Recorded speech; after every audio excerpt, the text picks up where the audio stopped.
Olá, queridos. Eu gostaria de compartilhar um pouco com você sobre um tema muito importante, a cura do líder. Eu vou pontuar algumas coisas aqui que, na verdade, são de um livro da minha autoria intitulado Cura e Edificação do Líder. Nesse livro, o que a gente faz é um diagnóstico da nossa personalidade a partir da forma como nos relacionamos com o conceito de lei e autoridade. A gente sabe que daquelas inferioridades não tratadas é que muitas vezes emerge uma liderança tirana, autoritária, que acaba comprometendo o processo de discipulado, ferindo a próxima geração. Mas deixa eu começar aqui colocando 4 aspectos básicos em relação à liderança. O primeiro é domínio próprio, ou seja, autogoverno.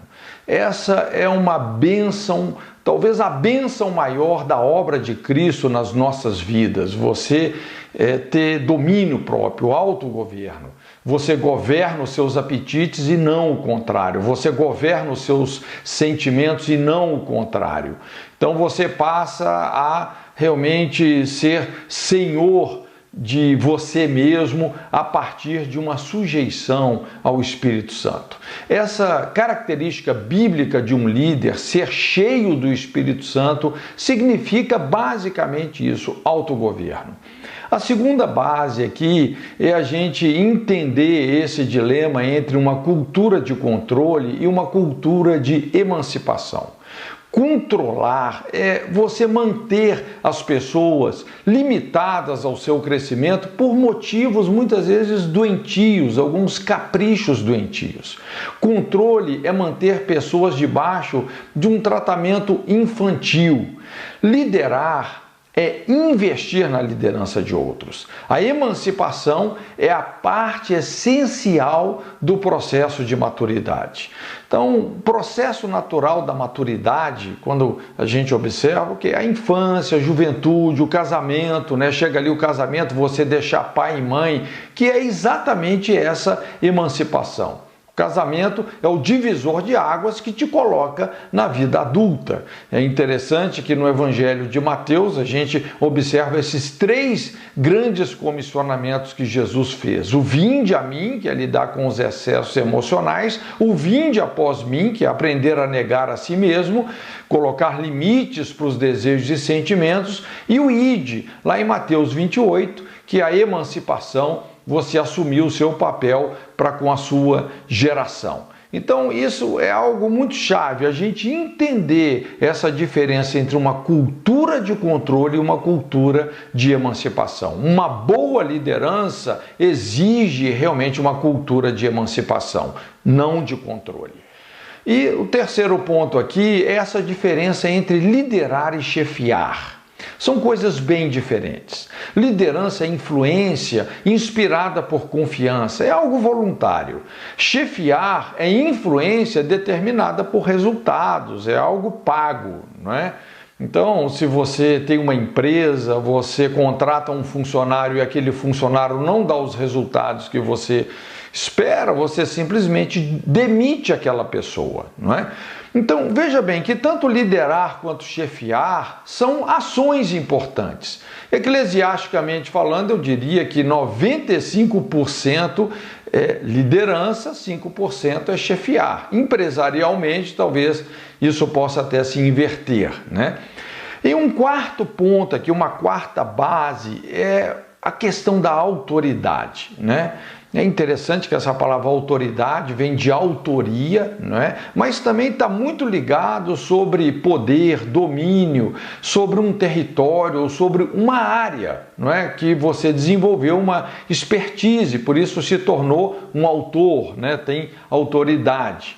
Então, aqui dentro desse conceito da autoridade, primeiro nós temos esse princípio da autoridade, né? Isso é um princípio bíblico, a autoridade como um princípio, e quanto mais nós servimos, amamos, cooperamos, abençoamos, liberamos, curamos as pessoas, mais nós estamos honrando a autoridade como um princípio. Além do princípio da autoridade, nós temos também a pessoa de autoridade. E quando você lida com a pessoa de autoridade, lógico, toda pessoa ela comete erros. não é? Muitas vezes a pessoa de autoridade até uma pessoa corrupta, mas não se esqueça que, todavia, o princípio é sagrado. Então, quando a gente lida com a pessoa de autoridade, nós temos aqui um dilema, não é? A Bíblia coloca aqui duas atribuições, né, que é honrar e obedecer. Quando a gente pensa, por exemplo, no nosso relacionamento com os nossos pais, com os nossos líderes, então você tem essas duas disposições, honrar e obedecer. Honrar é incondicional, não é? Honrar é você respeitar, você considerar, e isso é incondicional. Honra o seu pai e a sua mãe para que te vás bem. Agora, obedecer já é algo que está condicionado realmente ao princípio da autoridade, né? Quando você está entre obedecer uma pessoa de autoridade e obedecer a verdade, você vai obedecer a verdade. Por exemplo, quando os fariseus quiseram impedir os discípulos de falarem no nome de Jesus, eles responderam dessa forma: olha, quanto a isso, nós respeitamos vocês, mas quanto a isso, importa obedecer antes a Deus do que aos homens. E também uma outra coisa importante aqui é a posição de autoridade. Veja bem, a gente tem o princípio de autoridade, a pessoa de autoridade e também a posição de autoridade. Quando eu ensino sobre essa questão da posição de autoridade, eu coloco isso numa equação. Coloco assim: a posição de autoridade é igual caráter, mais o dom, mais o chamado e mais o tempo. Essa equação, ela tem que funcionar. Posição sem caráter, se você tem a posição, mas não tem o caráter, isso é igual a irresponsabilidade. Vai reproduzir pessoas moralmente debilitadas. Compromete-se o crescimento qualitativo. Quantidade sem qualidade é multiplicar problemas. Então, a primeira variável da posição é o caráter. Para você estar numa posição de autoridade, você precisa de ter caráter.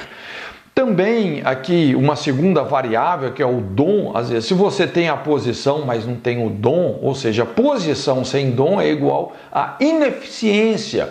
Vai gerar fracasso, muito esforço com pouco resultado. Você vai comprometer a identidade vocacional, multiplicando frustrações, porque você está tentando ser alguém que você não é. Eu sempre digo, não é você que escolhe o seu dom, é o seu dom que te escolhe. Também uma outra variável aqui é o chamado. Quando a gente pensa na posição, algo muito importante na posição de autoridade é o chamado. Posição sem o chamado é igual a violência. Se você não tem um chamado para essa posição, com certeza isso vai gerar algum tipo de violência, vai gerar divisão. Se você está ocupando uma posição que Deus não deseja, você vai estar atropelando alguém, gerando infortúnios para esse meio, para os relacionamentos envolvidos ali. E a quarta variável dessa equação da posição de autoridade é o tempo de Deus, o kairos. Posição sem o tempo de Deus é igual a imaturidade e soberba. Ou seja, vai gerar atitudes infantis, arrogantes, que podem custar muito caro. A posição, ela precisa de ser acompanhada por caráter, o dom, o chamado, e isso tudo acontecendo no tempo de Deus.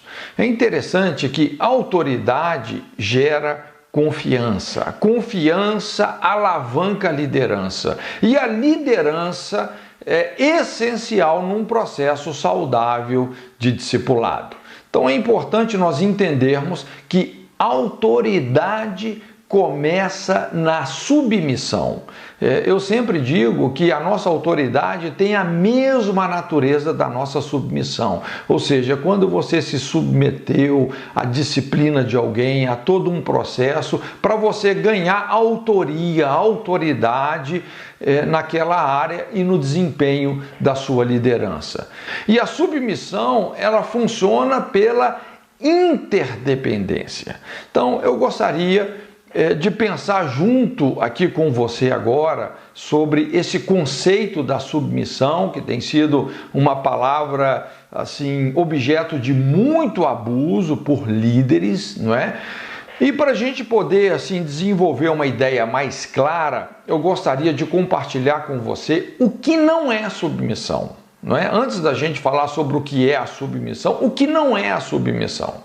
Primeiro, submissão não é um condicionamento mental ou emocional em que a pessoa se anula, manipulada pelo medo de ser rejeitada ou por ameaças de retaliação. Submissão não é isso. Submissão também não é uma obediência cega. Ou seja, o subordinado, ele deve ter sempre a liberdade de entender a situação. Isso não quer dizer que em muitas situações a pessoa não tenha que obedecer ainda que não esteja concordando, né? Muitas vezes isso acaba sendo uma maneira saudável de Deus quebrar nossa vontade, que precisa se flexibilizar, mas a submissão não é uma obediência cega, surda, muda. Então, o subordinado deve ter essa liberdade de conversar, de ser esclarecido. Essa liberdade é fundamental no processo. Também submissão, vamos dizer, não é escravidão, né? Escravidão é uma palavra forte, né? Mas a verdadeira submissão não é algo forçado ou imposto. A submissão precisa de ser respaldada pela voluntariedade e pela liberdade com responsabilidade. Eu sempre digo, ninguém lidera ninguém sem o consenso da pessoa liderada. Então, por exemplo, se eu tenho um liderado e eu chego e dou uma ordem para ele, fique em pé, mas ele dentro dele fala assim, tá bom, eu vou levantar, mas dentro de mim eu estou sentado. Puxa vida, eu estou liderando essa pessoa, não é? A gente sabe que liderança não funciona nem por força, nem por violência. E também submissão não é você simplesmente se calar para tudo. Algumas pessoas acham porque elas se calam para tudo, elas então estão sendo submissas. Olha, algumas pessoas, por medo de se exporem, usam a estratégia do silêncio. Como não tem liberdade, tem até medo de discordar do líder, elas se calam como se isso significasse submissão. Por fora elas estão caladas, mas por dentro estão gritando. Então elas vão acumulando insatisfações, ressentimentos. Na aparência são submissas, mas no coração estão totalmente contrariadas. E muitas vezes até boicotando processos, não é? E até pecando nos relacionamentos. É muito melhor alguém transparente, que sabe como discordar abertamente do líder, tem coragem moral para isso, do que alguém calado, o qual encobre a sua insatisfação e boicota o relacionamento. Então veja bem, toda submissão imposta é contraditória e desastrosa. A submissão deve ser fruto de uma intenção consciente, voluntária do liderado de estar fazendo a vontade de Deus mediante uma convicção pessoal dada pelo Espírito Santo. A submissão a líderes baseada em manipulação, imposição ou fora dos princípios estabelecidos pela palavra de Deus certamente vai causar muitos traumas, muito sofrimento. Uma submissão sadia decorre de uma atitude sincera de respeito ao líder e de entendermos a missão que devemos desempenhar de modo a satisfazermos as nossas expectativas, satisfazendo simultaneamente as expectativas da nossa liderança. Então veja bem, é um processo de cooperação. A essência, na verdade, da submissão é cooperação. Então, num processo de submissão, não é que o líder é maior ou mais importante do que o liderado. Não, submissão é isso, você desempenhar a missão de cooperar com a missão do seu líder, se realizando no propósito de Deus.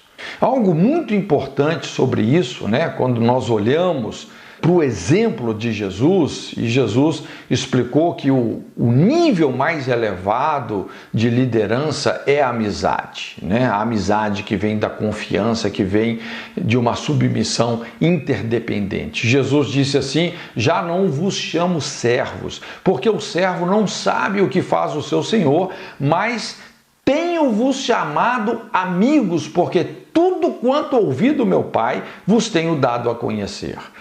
Por mais esforço que faça, você não consegue liderar uma pessoa cronicamente insatisfeita. De outra forma, por menos esforço que você faça, você facilmente lidera uma pessoa cuja confiança você conquistou. Então, se tem algo realmente muito importante nesse relacionamento entre líder e liderado, é a confiança. Então, deixa eu falar um pouquinho sobre isso.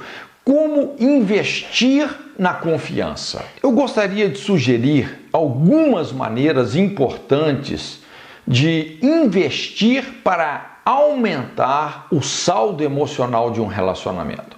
Então, esses depósitos na conta bancária emocional constituem responsabilidades fundamentais num relacionamento líder-liderado.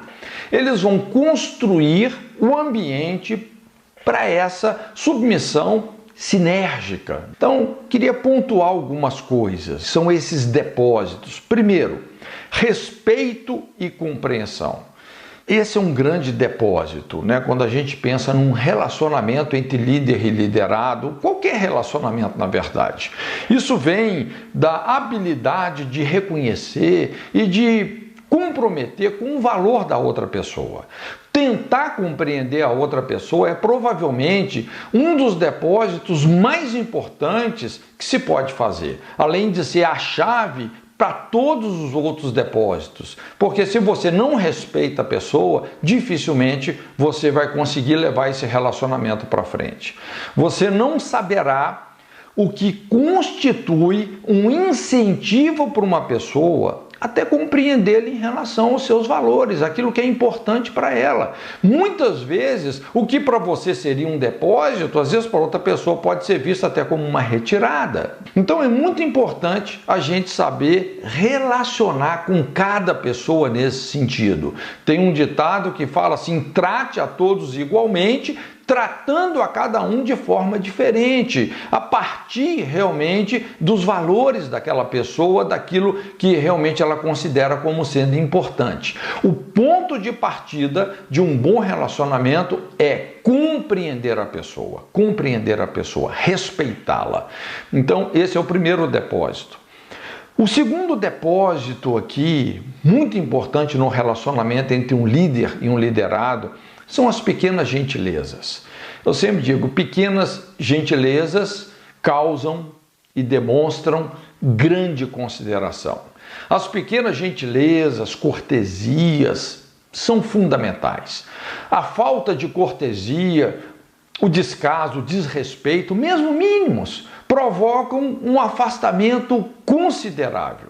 Nos relacionamentos, as pequenas coisas se equivalem a grandes coisas. As pequenas gentilezas elevam a autoestima das pessoas, criando um ambiente de boa vontade, cooperação, incentivo. Sem dúvida, isso significa um grande depósito.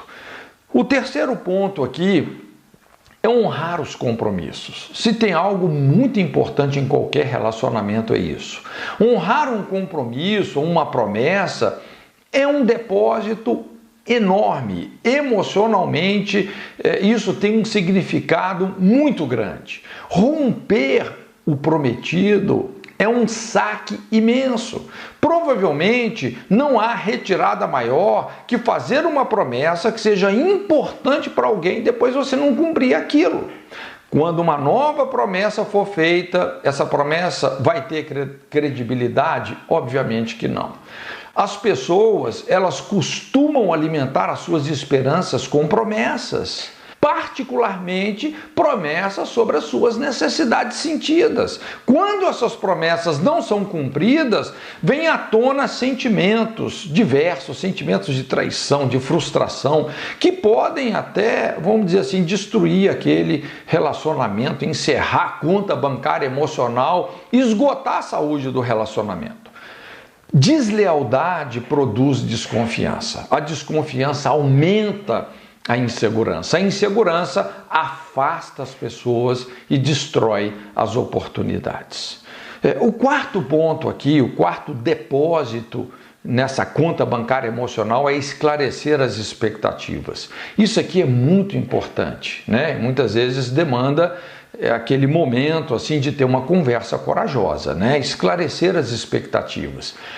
Expectativas pouco claras em termos de metas também prejudicam a comunicação e a confiança. A causa de quase todas as dificuldades de relacionamento se encontra em expectativas ambíguas ou conflitantes em torno de metas ou papéis. Expectativas pouco claras vão conduzir a uma situação de equívocos, desapontamentos, perda de confiança. De repente aquela pessoa estava esperando de você algo que você não sabia que você estava esperando, não é? Então isso vai acabar realmente gerando uma dificuldade no relacionamento. Preencher as expectativas de uma pessoa resulta em grandes depósitos no relacionamento. Violar essas expectativas vai produzir afastamento. Geralmente, esclarecer expectativas, como eu disse, exige uma boa dose de coragem. Pelo jeito, é mais fácil agir como se as diferenças não existissem, torcer para que as coisas deem certo, do que encarar as diferenças e conversar francamente para se chegar num conjunto de expectativas mutuamente aceitável, num acordo, onde fica bom para todo mundo. É fundamental estar claro o que a outra pessoa pode esperar ou não de você como líder ou liderado e vice-versa. Dessa forma, não haverá cobranças imprevistas e esperanças frustradas. O quinto ponto, o quinto depósito aqui é demonstrar integridade pessoal. A integridade pessoal gera confiança. A falta de integridade pode minar a maioria dos esforços para criar contas nas quais a confiança seja alta. A integridade inclui a honestidade, mas vai além dela. A honestidade implica em contar a verdade, ou seja, adequar as nossas palavras à realidade. A integridade é adequar a realidade às nossas palavras, ou seja, manter as promessas, preencher as expectativas. Uma das formas mais importantes de se demonstrar a integridade é você ser leal a quem não está presente. Quando você age assim, você acaba conquistando a confiança daqueles que estão presentes. Quando alguém defende os ausentes, ganha a confiança dos presentes. Então, se tem algo importante aí nessa conta bancária emocional, é integridade pessoal. E também aqui o último ponto, que é a capacidade de reparar os próprios erros. Isso conta demais, né? Num relacionamento, isso é fundamental. Grandes depósitos derivam de palavras sinceras. Sinceridade. É o que todo mundo quer, é sinceridade, não é? Todos nós temos nossas limitações, cometemos os nossos erros, mas sinceridade é algo fundamental. Uma pessoa, ela precisa ser dona de si, ter um profundo senso de segurança quanto aos princípios e valores fundamentais para pedir desculpas com sinceridade. Errar é humano, reconhecer o erro é caráter. Tem um ditado chinês que fala assim, pague até o último centavo, né? É o que Jesus também mencionou na parábola do credor incompassivo, né? Nós não podemos nos poupar quando precisamos reconhecer os nossos erros e consertar as coisas. para valer como depósito, um pedido de desculpas precisa ser sincero e ser recebido como algo sincero. Nada é mais poderoso para restaurar um relacionamento que uma confissão honesta acompanhada de um desejo de mudança responsável. Não se esqueça desses depósitos. Quando a gente pensa num relacionamento líder-liderado, qual que é a chave? Investir na confiança. Como? Respeito e compreensão, as pequenas gentilezas, demonstrando grande consideração, honrar os compromissos, esclarecer as expectativas, demonstrar integridade pessoal e a capacidade de reparar os próprios erros. Então agora nós chegamos nesse ponto que é o aspecto mais delicado do nosso estudo. E nós vamos falar aí sobre a manipulação e a liderança. E eu quero pegar um versículo aqui em Josué 10:16, quando a Bíblia fala assim: aqueles 5 reis, porém fugindo, se esconderam numa cova em Maquedá. Veja bem que nós estamos falando aqui de reis, nós estamos falando de líderes. Aqui a conversa se aprofunda. Esses 5 reis nos revelam que a manipulação se abriga principalmente em pessoas, ou seja, também estruturas e estratégias de liderança. Podemos até entender esses 5 reis como os 5 ministérios descritos por Paulo aos Efésios. É muito real como a Bíblia denuncia a manipulação nesses ministérios, inclusive destacando a possibilidade de uma falsa identidade ministerial, ou seja, a Bíblia fala sobre falsos apóstolos, né? Apocalipse 2:2, falsos profetas, Mateus 7:15, falsos mestres, 2 Pedro 2:1, falsos pastores, Ezequiel 34:2, falsos evangelistas, Mateus 7:22. E é muito interessante porque quando a Bíblia fala aqui em Josué sobre essas covas de Maquedá, essa palavra Maquedá, esse lugar, no literal, significa um lugar de pastores. O que é Maquedá? Lugar de pastores. Ou seja, no ministério pastoral existem muitas covas, muitos buracos, muito espaço para manipulação, oportunismo, dissimulação. Essas cavernas, elas não estão fora de nós, estão dentro de nós, né? Nós temos que encarar essa realidade. São áreas de obscuridade moral e espiritual na nossa alma. No aconselhamento, um dos pontos mais contundentes é tratar profundamente com a liderança manipulativa, essas estruturas de carência, egoísmo, religiosidade, hipocrisia. Quer dizer, a gente tem que ter muita coragem para isso se nós queremos formar uma nova geração de líderes de fato restaurados. Um dos melhores e piores lugares para se esconder de Deus e da verdade é na igreja, atrás de um título, uma posição de liderança.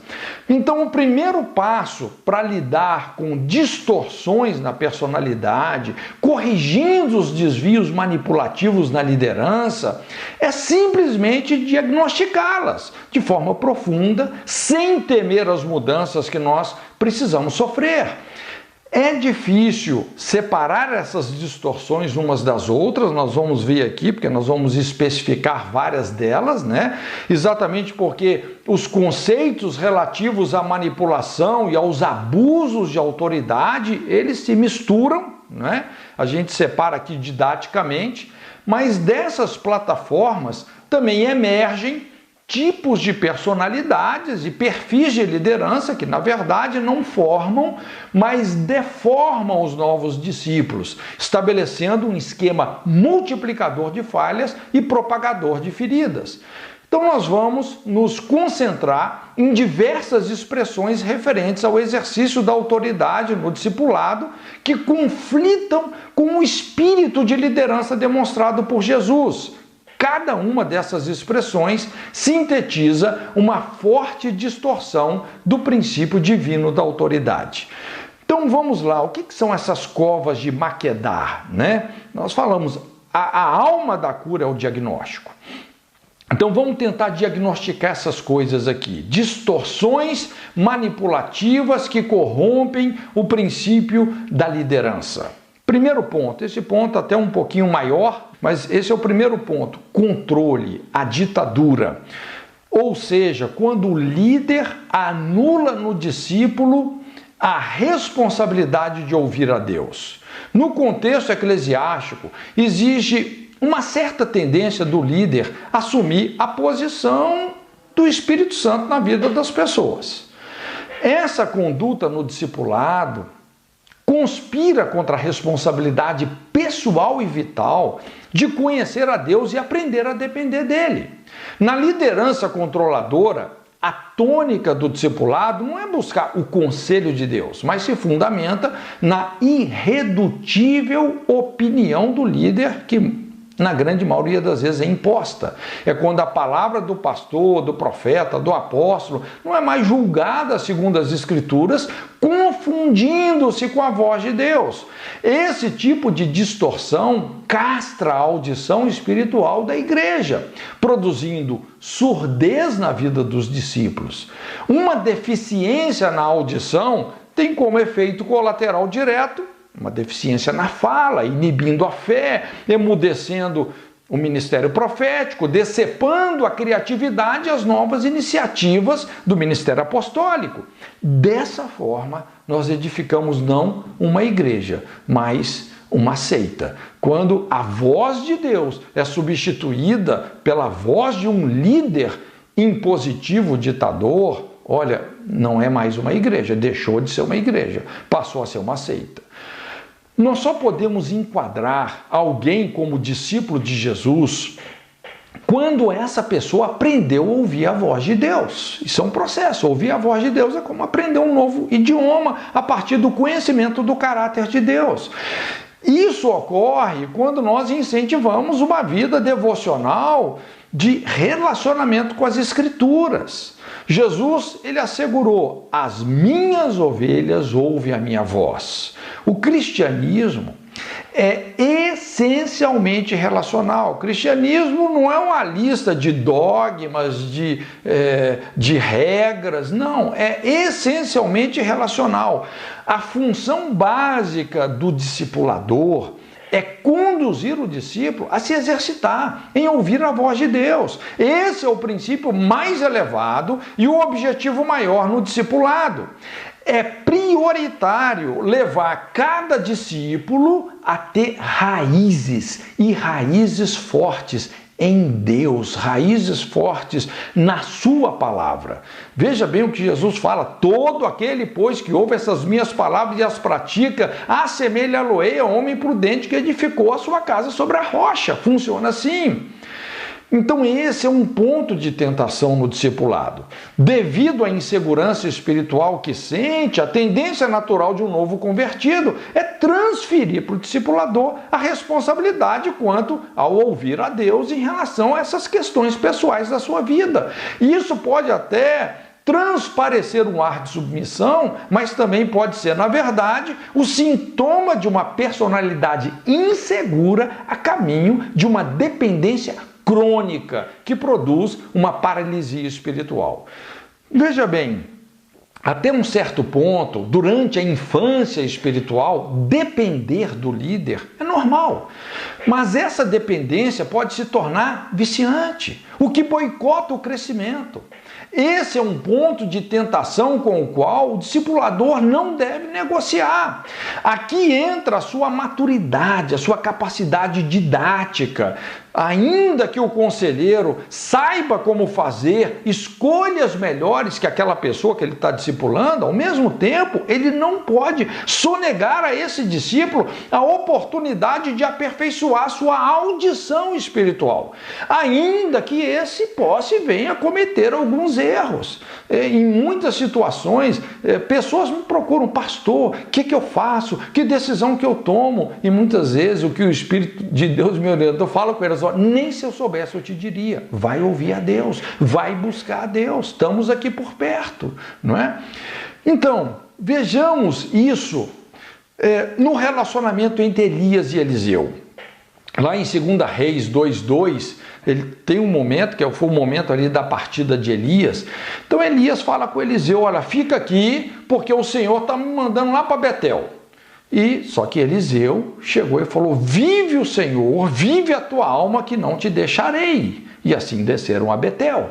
Veja bem que Elias dá uma ordem para Eliseu e Eliseu se recusa a obedecer. Esse texto mostra como Elias estava conduzindo Eliseu a depender de Deus e não dele mesmo. Elias queria se certificar que Eliseu aprenderia a dar ouvidos à voz de Deus.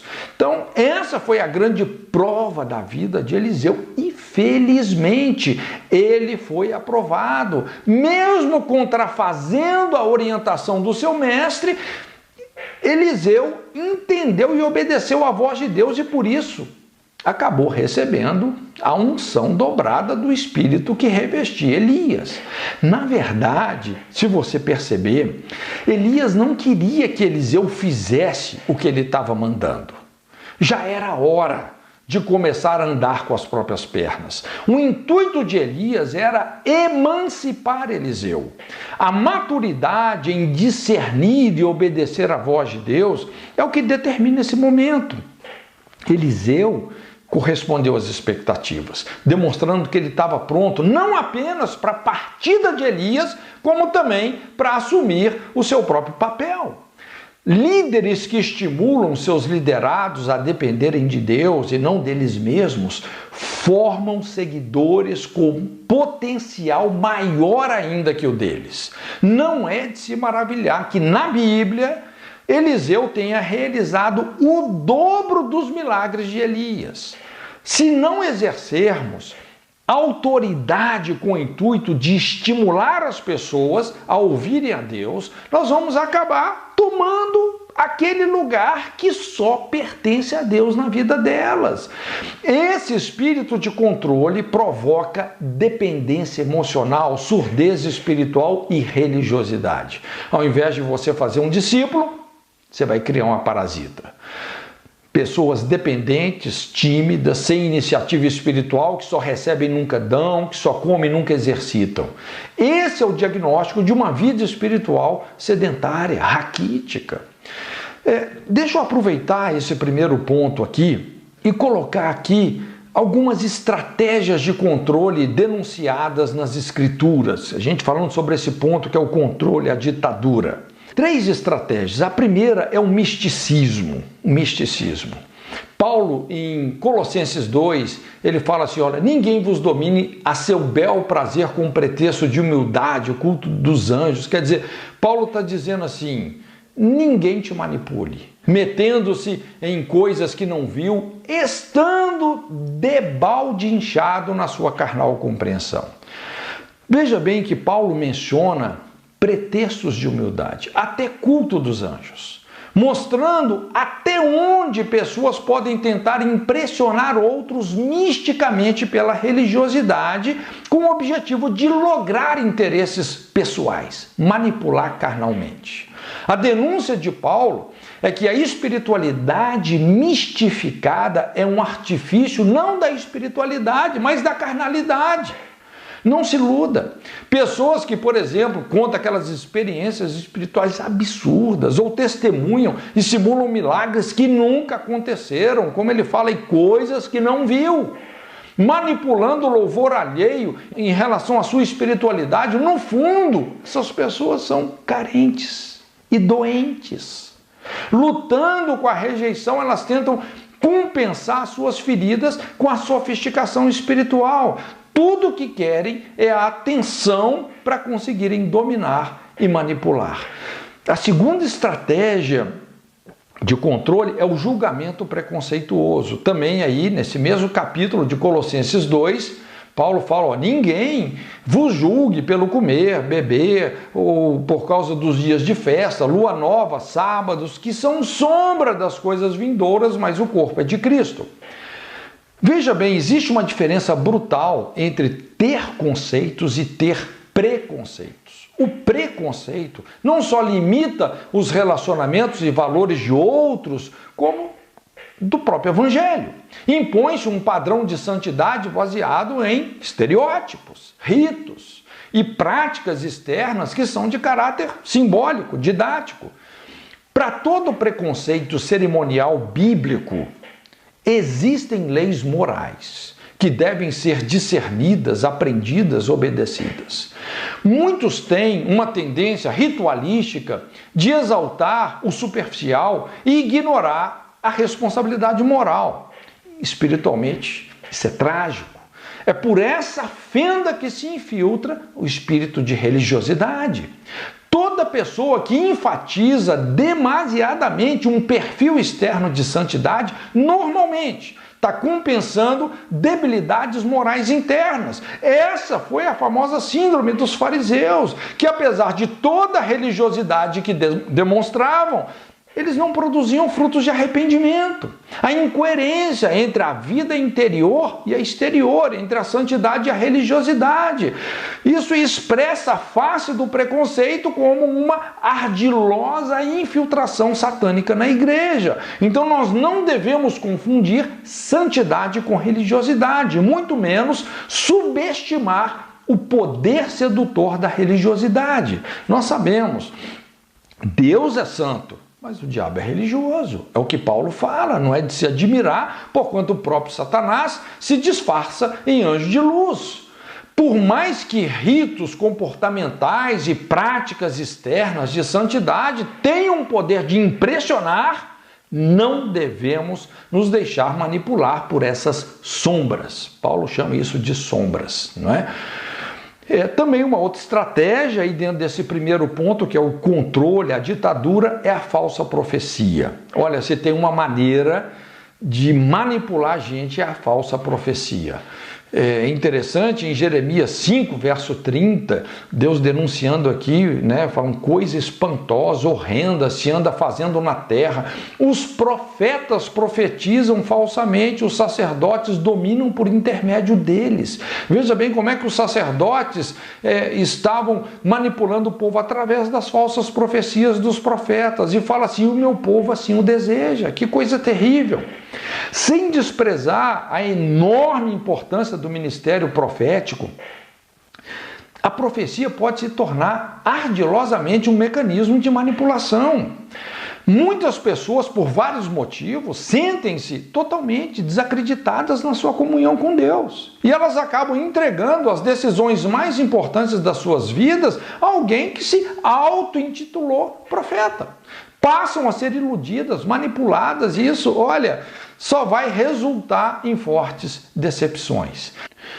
Bom, o segundo ponto que nós vamos falar, primeiro nós falamos aí sobre o controle, a ditadura. Agora, o segundo ponto é o autoritarismo, ou seja, você exigir uma submissão sem questionamento. Essa distorção é praticamente uma redundância desse ponto anterior. O autoritarismo destrói o espírito de ensino, produzindo feridas e rebelião.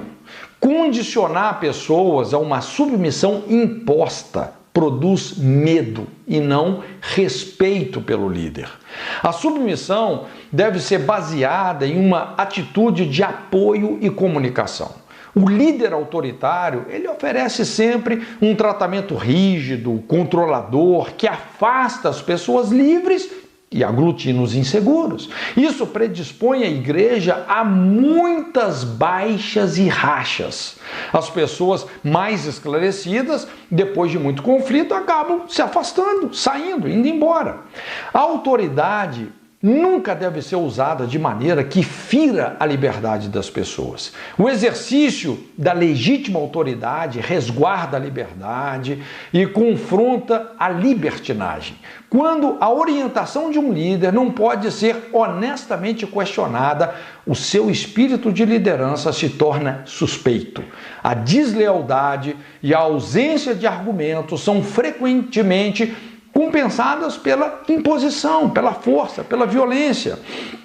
A atitude de um líder dar espaço para ser questionado sobre alguma orientação demonstra a sua maturidade, sinceridade, segurança, os mal-entendidos são resolvidos, as dúvidas esclarecidas, o que incentiva uma submissão voluntária, uma cooperação criativa. Quando um líder reconhece algum erro cometido, isso funciona como uma demonstração de caráter. A melhor maneira de um líder ensinar sobre quebrantamento e humildade é reconhecendo os seus erros. Então, todo líder autoritário, no fundo, é inseguro, ferido, carente. Sem perceber, ele acaba praticando um pastoreamento egoísta e opressivo. Não é? É o que Ezequiel 34:2, né? Deus nos adverte, assim diz o Senhor: ai dos pastores de Israel que se apacentam a si mesmos, não devem os pastores apacentar as ovelhas? Ao invés de curar as ovelhas, pastoreia a si mesmo, controlando a vida das pessoas para o seu bel prazer.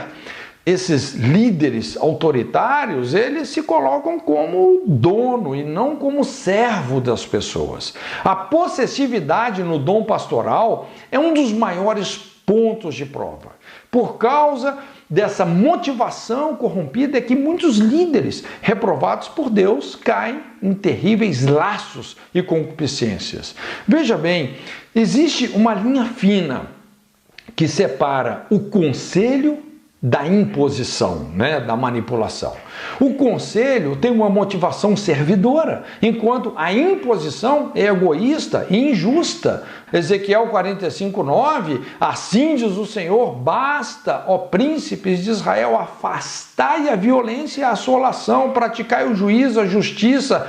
E fala assim: tirai as vossas imposições do meu povo, diz o Senhor Jeová.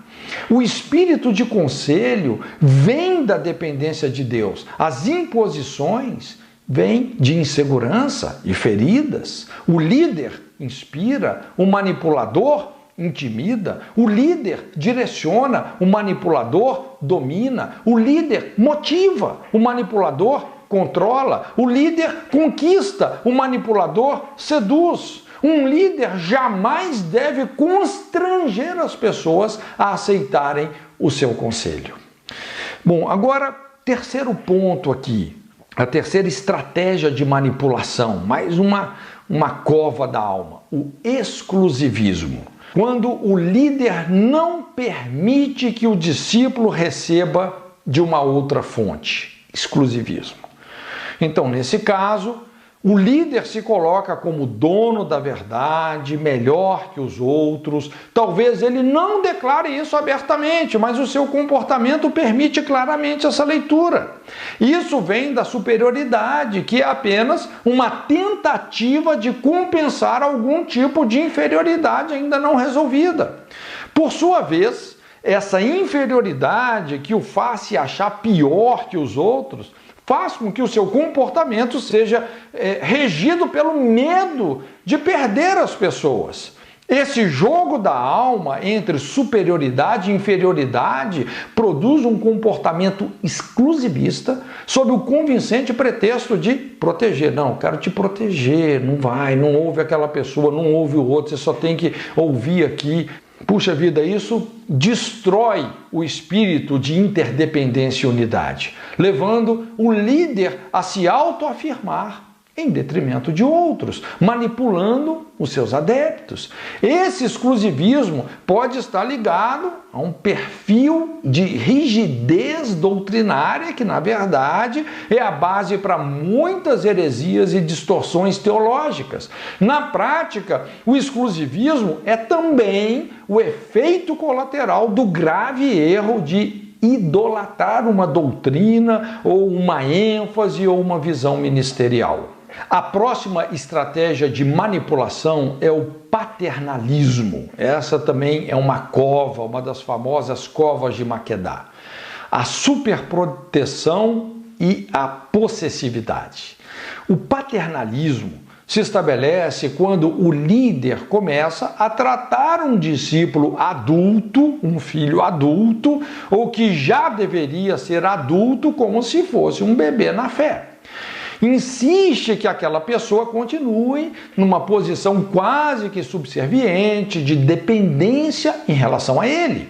No paternalismo, o processo de emancipação espiritual ou ministerial é bloqueado, retardado ou até extinto, o que adoece o relacionamento e a capacidade de relacionar. Então imagina se você está tratando um filho seu que já tem 40 anos de idade, como se ele tivesse 6 aninhos e não sabe nem atravessar uma rua. É totalmente descabido.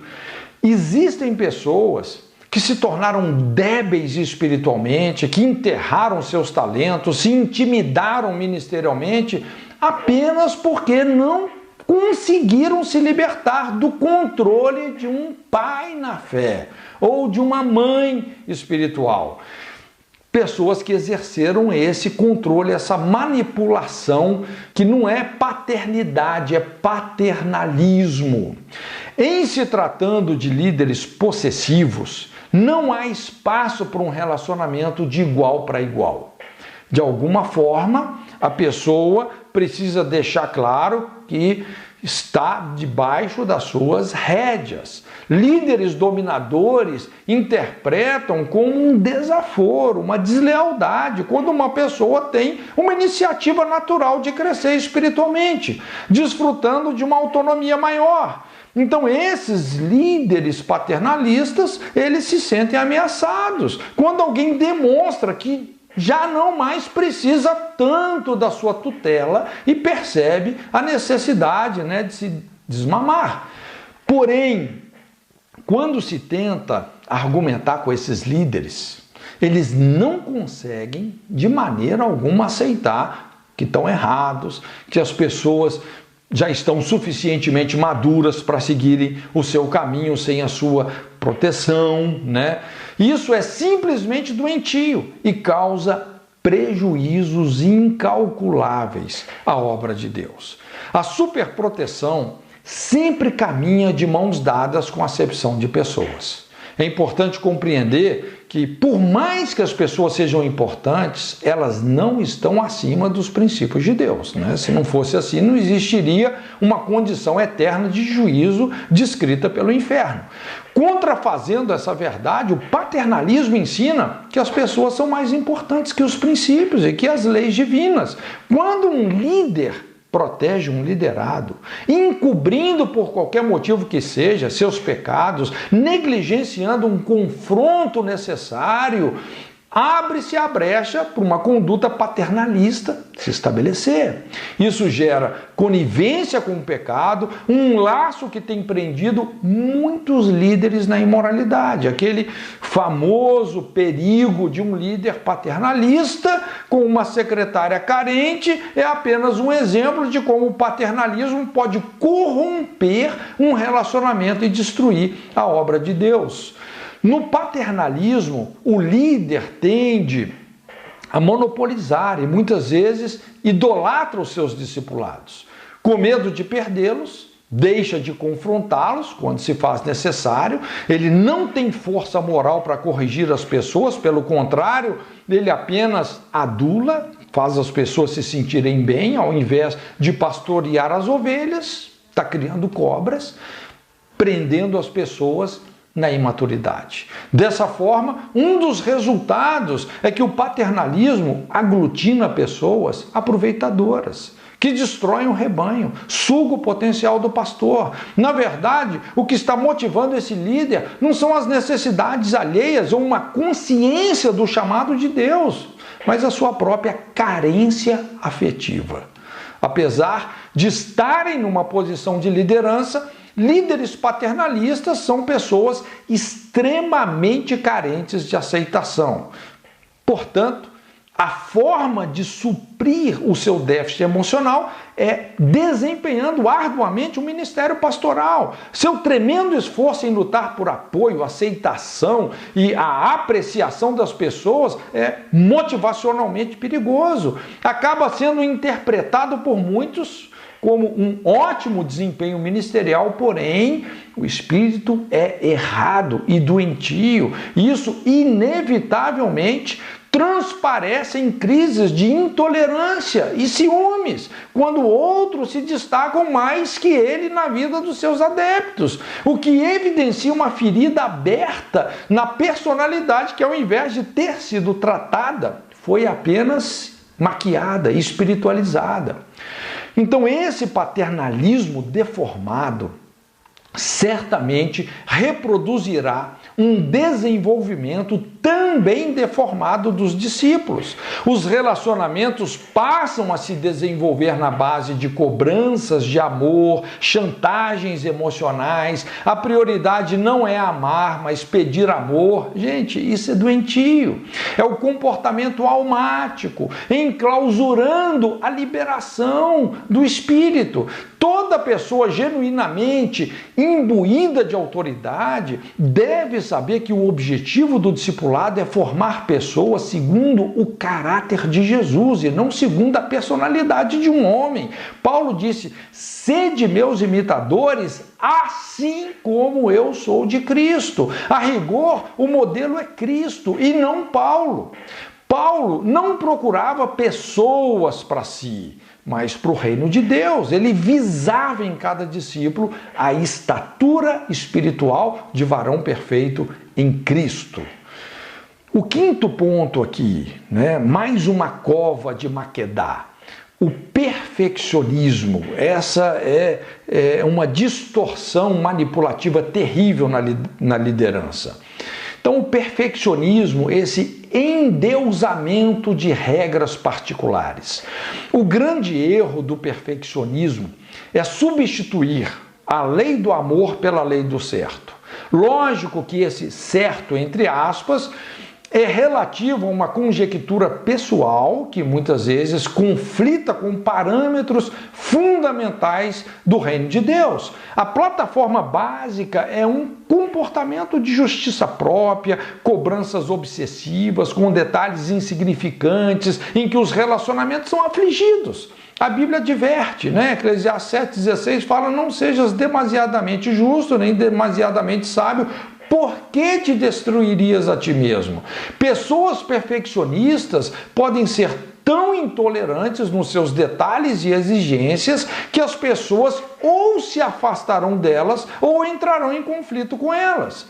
Tornam-se insuportáveis. Como o texto explica, há um espírito de autodestruição infiltrado. Então, regras pessoais baseadas em valores impostos autoritariamente são, da mesma forma, impostas de forma absoluta, ferindo o respeito, sufocando a liberdade. O perfeccionista, ele enxerga suas disciplinas pessoais com tanta sublimidade que faz delas um dever generalizado, não mais pessoal. Ao se tornar inflexível nos seus pontos de vista, os detalhes minuciosos, o perfeccionista acaba se tornando uma pessoa inconveniente, inajustável e até mesmo intolerável no seu meio. Intolerância gera intolerância. Assim sendo, o perfeccionismo peca frontalmente contra o caráter de Deus e o ministério da reconciliação. Veja bem, a perfeição de Deus não comunga com a intolerância. Quando Jesus desafiou os seus discípulos à perfeição divina, o padrão para isso não foi uma rigidez assertiva, mas paciência, perdão, longanimidade, tolerância. A paciência é o baluarte da perfeição divina, não é? Lembra quando Jesus, lá no Sermão do Monte, ele ensina: olha, o que quiser pleitear contigo, tirar a túnica, larga também a capa. Se alguém te obrigar a caminhar 1 milha, vai 2. Se alguém te bater numa face, oferece a outra. Ama o seu inimigo, ora por aquele que te persegue. Veja bem, e no final, ele fala: sede vós, pois, perfeitos como perfeito é o vosso Pai Celestial. Veja bem, o conceito de perfeição está nisso. É você orar por aquele que te persegue, você abençoar o que te maldiz, tem a ver com tolerância, porque Deus é assim, faz nascer o sol sobre bons e maus, faz chover sobre justos e injustos. Mas geralmente o caráter de um perfeccionista é o resultado da influência de autoridades rígidas, incompassivas, impondo a duras penas tradições religiosas, regras sociais, regendo minuciosamente o seu comportamento, cerceando a sua liberdade, privacidade, exigindo uma obediência cega, surda, muda e burra. Veja bem, normalmente essas pessoas perfeccionistas, elas passaram por um processo de abuso de liderança extremamente rigoroso e acabaram se transformando nisso. O perfeccionismo, ele algema os seus adeptos com uma incapacidade de delegar também. Determinados resultados pessoais se tornam mais relevantes do que investir no crescimento das pessoas. Uma voz martelando na mente: olha, esse cara não vai fazer tão bem quanto você, não coloca isso na mão dele, né? Então existe uma predisposição para desacreditar no potencial das pessoas. Dessa forma, nunca se cria oportunidade de experiência para os inexperientes, né? Os processos de qualificação e, consequentemente, de multiplicação são abortados pelo medo de delegar. Esse perfil centralizador de liderança inibe o crescimento do corpo, sobrecarregando, estressando o próprio líder. Nesses casos aqui, a Bíblia nos mostra aí o conselho de Jetro, a eclesiologia celular, né? De dividir as responsabilidades, investir no potencial das pessoas. A gente sabe que tem todo um protocolo para delegação de responsabilidades, mas isso é vital. Infelizmente, uma grande quantidade de pessoas adotou um estilo de vida espiritual passivo e paralítico baseado no perfeccionismo do líder. Nós conquistamos tudo aquilo que pretendemos por meio da delegação de poderes. Ninguém consegue fazer tudo sozinho. Muita gente se recusa a delegar poderes aos outros por acreditar que leva muito tempo, dá muito trabalho, pode fazer aquele trabalho melhor sozinho, mas transferir as responsabilidades para outras pessoas treinadas e capacitadas permite que você transfira suas energias para as outras atividades de alto nível. O treinamento, a delegação de poderes significa crescimento, é sinônimo de crescimento, tanto para indivíduos quanto para organizações. Então veja bem, só fechando aqui a nossa conversa, uma conclusão sobre essas distorções é que líderes controladores geram liderados parasitas, como nós falamos. Líderes dominadores aglutinam liderados inseguros e sem convicção própria. Líderes duros e autoritários geram liderados rebeldes. Líderes rigorosos aglutinam liderados medrosos. Líderes exclusivistas coadunam liderados preconceituosos. Líderes paternalistas aglutinam liderados abusadores. Líderes perfeccionistas geram liderados críticos. Não se esqueça, o diagnóstico é a alma da cura. Você ouvindo tudo isso, olhando para tudo isso, olhe para dentro de você mesmo, ouça a Deus e de repente você pode começar a virar muitas chaves para a transformação e para o aprimoramento da sua liderança. Deus te abençoe.